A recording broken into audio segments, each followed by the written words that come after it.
vyoba bikenewe ko dusengeranira? Mbega hoba hari abantu bikwiye ko dusengera? Hoba hari n'abandi barengeranye ko amasengesho yacu ataco yokorako? Mbega hoho amasengesho yose dusengere abantu arakora?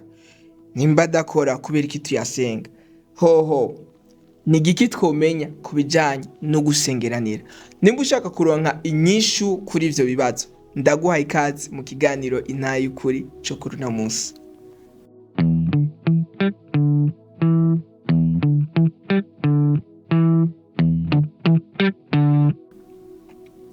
Ego, ndabaramukije mwese, nizera ko muguwe neza. Niteka ridasanzwe kandi nakaryo k'ubwiza umwami asuye kuduha kugira ngo dushobore kubana namwe muri kino kiganiro co kuri uno munsi. Rero mu kiganiro Intahe y'ukuri co kuri uno munsi hari ikintu kidasanzwe tugira twiga, ikintu bita gusengeranira, intercession. Rero nkuko mubizi novuga ati mu mubiri wa Kristo, mu bwami bw'Imana turasenga, kandi ubwami bw'Imana ntibushoboka ubwami bw'Imana ntibishoboka ko ubaho ukure udasenga. Niyo mpamvu turafise umwanya dusenga, na cyane kenshi iyo turiko turasenga. Gusenga ni ukuganira n'Imana, urabwira Imana nayo nyene ikakubwira, nico bita gusenga. Rero mu gusenga hari uburyo bwinshi bwo gusenga. Hariho gusenga mu ndimi zimenyekana, hariho no gusenga mu ndimi zitamenyekana, hariho gusenga ushima, isengesho ryo gushima, hariho isengesho ryo kwinginga, hari isengesho ryo kwatura ivyizigiro, aho uba uriko uradeklara ivyizigiro, novuga ati udeklara amapromese yawe n'ibindi. Hariho n'amasengesho usenga novuga ati urasenda abadayimoni. hari amasengesho usenga novuga ati yajya uri kurasenga uvuga ati yo gushingura karimbi, novuga ati kubomagura ibicaniro vyashinzwe mu buzima bwawe canke bw'umuryango wawe. hari amasengesho menshi umuntu ashobora gusenga, ariko uno munsi nashimye ko tuyaga kuri no masengesho bita intercession, gusengera abandi. Rero tudatevye, reka dutangure kuri uno murongo wanditse ni cete canditswe na Yakobo igice ca 5 ku murongo wa 16, bavuga ngo mwaturiranira ivyaha vyanyu, musengeranire kugira ngo mukire indwara, ngo gusaba k'umugororozi ngo kugira ikimazi kuri vyinshi mu gikorwa cako. Yesu ashimwe. Aka kantu mwakumvise? Reka ndawusubiremo, ngo mwaturiranire ivyaha vyanyu, ngo musengeranire ngo kugira ngo mukire indwara. Aha rero ngo gusaba k'umugororozi kugira ikimazi kuri vyinshi mu gikorwa cako. Waruzi ubwa mbere na mbere ko nimba warakiriye Yesu Kristo, ubizi ko wamwakiriye uri umugororozi. Nturi umugororozi bifatanye n'ivyo wakoze, oya, ijambo ry'Imana rikwita umugororozi bivanye nuko Kristo yigize umunyavyaha ucika umugororozi. Rero uri umugororozi. Kuba rero uri umugororozi, Bibiliya ivuga ngo amasengesho yawe agira ikimazi kuri vyinshi. Aho ucumenya ko iyo uri kurasengera umuntu, nubwo wiyumvira ko ari kure, nubwo wiyumvira umenga ntivyoshoboka, nta kintu na kimwe kidashoboka. Yesu niyo yavuze ngo ku bantu ivyo ntibishoboka, ariko ku Mana birashoboka. Na niyo mpamvu tumenya ko amasengesho yawe afise agaciro. Na niyo mpamvu ko afise agaciro, abandi barayakeneye. Burya hariho mu biganiro vy'Intahe y'ukuri twize mu imbere, twarize yuko ntiduhari ku bwacu, duhari ku bw'abandi. Kenshi ugiye kuraba bimwe mu bintu dukunda gukora, mbere na je naravyibonye ko usanga nimba umuntu ariko arasenga iminota novuga ati 10, usanga kenshi iminota 8 yayimaze ariko arasengera ingorane ziwe. Iminota iyo 2 harimwo gusengeramwo abandi, iyo minota 2 ugasanga muri iyo minota 2 harimo gusengeramwo abandi, harimo gushima Imana, harimo ibintu vyose bindi biri mu minota 2. Agaca amara iminota 8 ariko aratondekesha, abwira Imana ivyo akeneye, abwira Imana ivyo yifuza ko biba. Ariko uno munsi nashaka ngo tumenye ikindi twige kuri kino kintu arico bita gusengera abandi. burya gusengera abandi ni ikintu gikomeye cyane. Umunsi umwe nari ndyamye, nari maze iminsi amagara ateraje imbere, amagara atanyoroheye. Abantu benshi babati nari maze iminsi ngwaye ko jewe amagara naratahuye ko Kristo yashishaguwe ngo kugira ngo mu mishago yiwe nk'indwara. Ndizera neza ko mu mishago ya Kristo nakize indwara. Mu biboneka twe gushobora kuvuga ngo nari indwara ico gihe. Rero nari meze novuga ati amagara yanje novuga ati yateraje imbere muri uwo mwanya. Hama ndyamye nari ko ndajugumira numva umenga n'ivyo mu nda bigira bikoroke. Novuga ati kubw'imbeho, ubushuhe byose numva imbeho nyinshi, numva ubushuhe nako ndajugumira, numva ntamerewe neza muri uwo mwanya.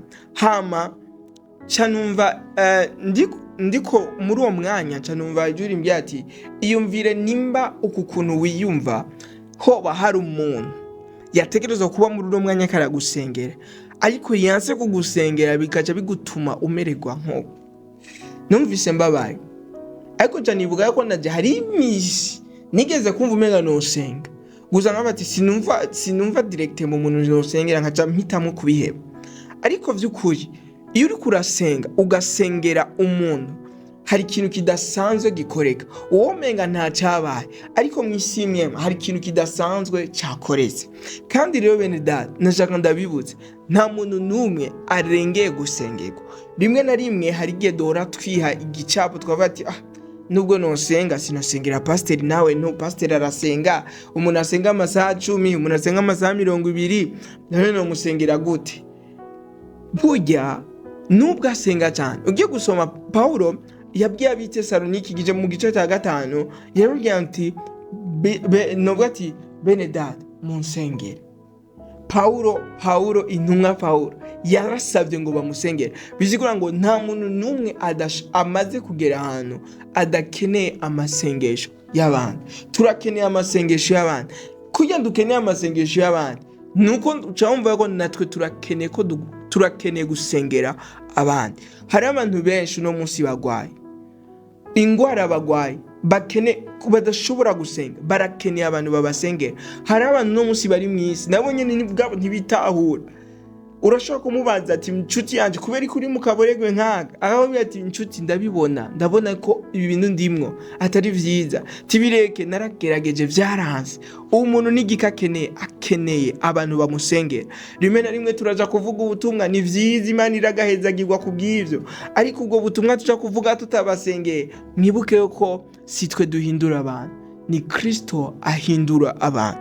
Rero na niyo mpamvu yo dusenga. Yesu yavuze ngo muhamagare data, ngo mubwire data azana abimbutse. Rero turakwiye guhamagara data tugasengera Imana ihindura imitima y'abantu, ko hari abantu bakomanaye, bafise imitima ikomantaye, ariko iyo Kristo yabagende akababwira akabavugisha, baronka gukira, bakizwa. Novuga ati irya jambo bahora bumva bakumva umenga ni ibisazi. Hari abantu benshi novuga ati mwoba muriko murankwirikira kare, hari inshuti yanje w'umugenzi wanje yambwiye ati kare muriko mukimbwira ubutumwa nahora nibaza ko ivyo binari ubwescro bwanyu, ariko uno munsi Imana ishimwe ahora avuga nawe nyine ubutumwa, kandi ijambo ry'Imana rarishikamyemwo.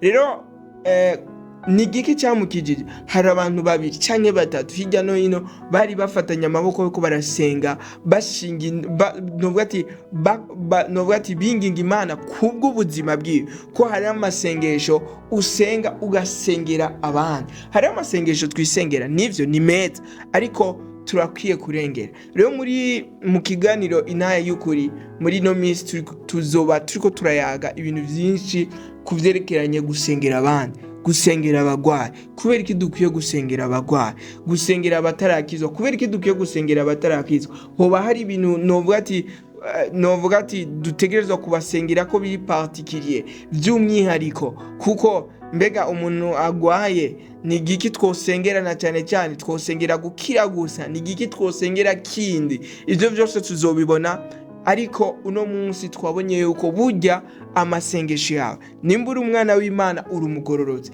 kandi ayo masengesho agira ikimazi kinini. Ntuzugire ubwoba bwo gusengera abandi. Urashobora kumva ati muri Kongo hari intambara, ati none intambara yo muri Kongo jewe nyene n'ukuntu ngana ndashobora gusenga igahagarara? Amasengesho ya Bibiliya yavuze ngo amasengesho ya wowe mugororose afise ikimazi kuri byinshi. Arashobora kudahagarika intambara mugabo agakiza inzira karengane zitari nke. Mugabo amasengesho yawe iyo agiye ntagenda ngo agaruke uko, arishugwa, kuko Imana yavuze ngo amatwi yanje arabanguye yumviriza amasengesho y'abagororotsi bansenga maze nkabishura. Rero Imana irumviriza amasengesho yacu. Iyo uri kurasenga irumva amatwi yayo arumva akumva amasengesho yacu. Rero iyo kurasengera abandi menya neza yuko ntutaye umwanya, ntutaye umwanya. Kandi ciza nuko iri kurasengera abandi, Imana nayo ugiye kuraba mu gitabo cya Yobu yaramaze igihe kinini ariko arasiragoringa no gutahura Imana, asiragoringa no kubaza Imana kubera iki bino biriko birabaho, kubera yitaye ingorane afise. Ariko haragera igihe arabireka ivyo byose arabirengera, aca atangura gusengera abagenzi biwe. Igihe atangura gusengera abagenzi biwe, Imana yaciye imwibuka. Imana yaciye itangura kurestora ikintu cyose, kumwirura ku kintu cyose yari yarabuze muri buno buzima. Rero gusengera abandi ni ikintu gikomeye cyane, kandi iyo uri kurasengera abandi Imana irakwibuka. Imana yaributse Yobu igihe atangura gusengera abandi, suko ingorane kwa Yobu zari zaheze kugira ngo yibuke gusengera abandi, ariko yari afise ingorane. Muri bwa bwinshi bw'ingorane ziwe yavuze ati ndafise ingorane mugabo ngira nsengera abandi. Uno musi washobora kufisa abagenzi bawe urabizi yuko bari mu ngorane kanaka. Kimwe mu bintu maze kubona mu ishengero canke mu bana b'Imana nuko kenshi iyo umuntu aguye mu cyaha canke iyo umuntu aguye mu ikosa, abantu benshi bihutira kumucira imanza. Ukaraba nimba hari abantu 10, 8 usanga bihutiye kumucira imanza, 2 aribo bagiye bagafukama bakamusengera. Burya rero iyo umuntu yakoze icyaha ni bangahe? Kuko urashobora kubona umurongo, urashobora kuba ufise umurongozi wawe uraryoherwa n'uburyo nova tabarongoye mugabo ntiwibuka kumusengera. Ariko iyo bishise agagwa nova agakora nk'ikosa, ugacuva ati bwa bundi yarameze nawe n'umuntu na Paulo ari Paulo na Benedata munsengere. Bisigura ko umuntu wese arakwiye gusenga, urakwiye kumusengera, kuko ayo masengesho ya twabonye ko agira ikimazi kuri vyinshi. Umuntu fata kino kintu, umuntu uzi utasengeye ntuzumucira urubanza, aho uzosanga ata muntu n'umwe ushobora no gucira urubanza, kuko abusengera ni bake. Yesu ashimwe. Ako karakantu gatoya, ariko just tweko turayaga ku kintu bita gusengera abandi mu ngorane bariko baracamo, gusengera abandi mu bihe bigoye bariko baracamo. Hari shoko bariko baracamo mu bihe bigoye bikwegeyemo, ariko navyo ntikibuza ko tubasengera. Gusengera abandi mu burere bwose. Rero muri kino kiganiro twako turayaga ku kintu bita gusengera abandi, twako turavuga gusengera abandi ariko mu buryo novuga ati rusange, ako mu kiganiro gikurikira tuzoyaga ico bita gusengera abagwaye. Novuga ati gusengera abagwaye nibiki twosengera, kuko mbega nijyari novuga ati nijyari twosenga naye amasengesho twosenga dusengera abantu bagwaye ariko umusego utari hafi yacu. Ni gute gusengera abagwaye nk'uburyo bwo kwinterceda, nko gusengera abandi? Tuzobibona mu kiganiro gikurikira. Kino kiganiro kikaba cyagufashije, ndagusavye ugisangize mugenzi wawe umwe canke 2 bibashobokeye, mugisangize n'abarenga. Mwarahezagiye.